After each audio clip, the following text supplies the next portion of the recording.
As many predicted, 2018 played out in the shadow of 2017 and was never quite able to step out, but it was still a great year whether you were PC or console or indie to AAA. There was a lot to choose from. Sadly, some had to be left on the cutting room floor.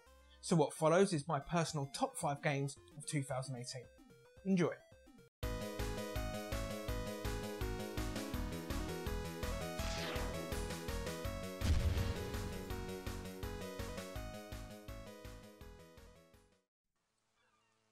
This year, games like Assassin's Creed Odyssey and Red Dead Redemption 2 brought us huge worlds to slowly take our time over and take in every last detail of the world.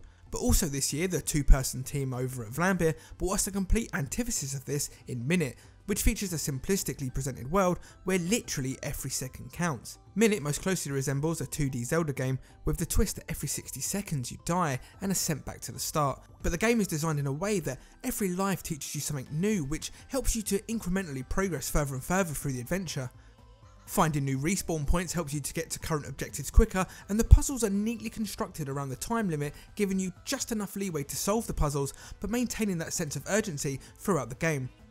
As you can imagine, the game is well suited to speedruns and multiple playthroughs, and I guarantee you'll want to spend more than a minute with this one.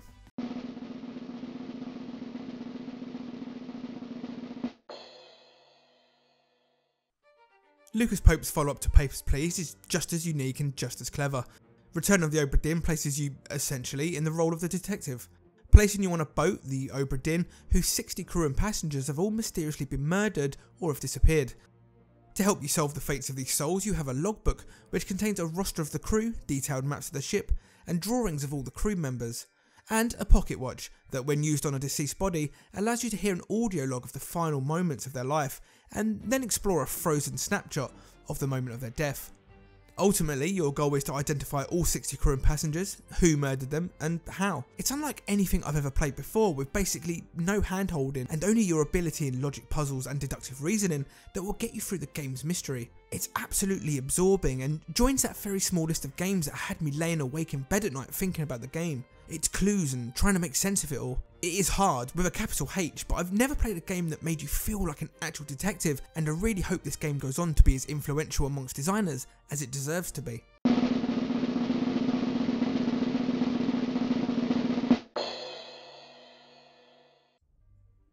In the lead up to Insomniac's Spider-Man game, my hype for the game was practically non-existent.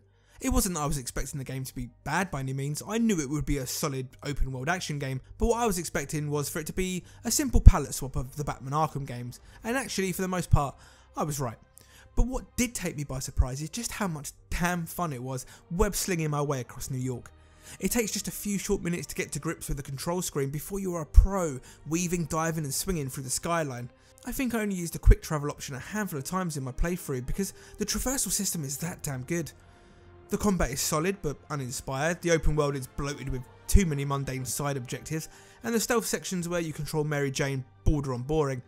But that one beautiful facet of the game made it some of the most fun of the year, and I'm honestly surprised myself it's here in my top 5.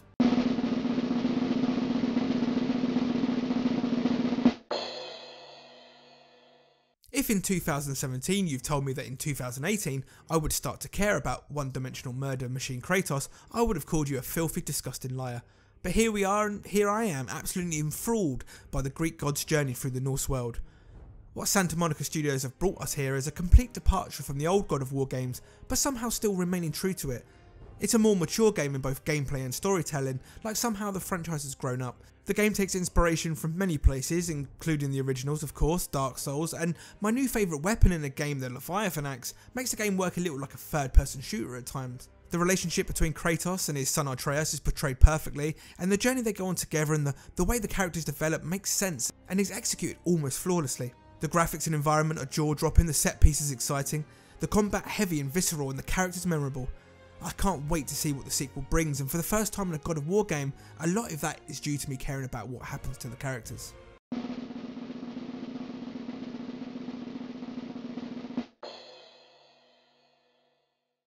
There's no such thing as a perfect game, but some games do achieve what they set out to do perfectly.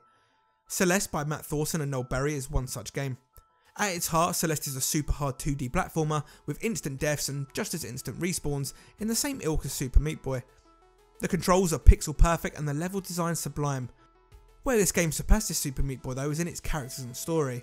Celeste tells the story of a young girl called Magdalene climbing the titular mountain, a great physical feat that also serves as a metaphor for overcoming anxiety, depression, and meeting the expectations of others. Its deep subjects are handled with subtlety and aplomb, and is rather unique for a game with such traditional gameplay. Along the way you meet a cast of charming characters all dealing with their own issues, and by the end you are feeling satisfied for both completing the physical challenge of the game's dastardly levels, but also for seeing some emotional mountains being conquered too. Celeste's gameplay and subject matter intertwine perfectly, and it easily sits on the peak of 2018 for my personal Game of the Year.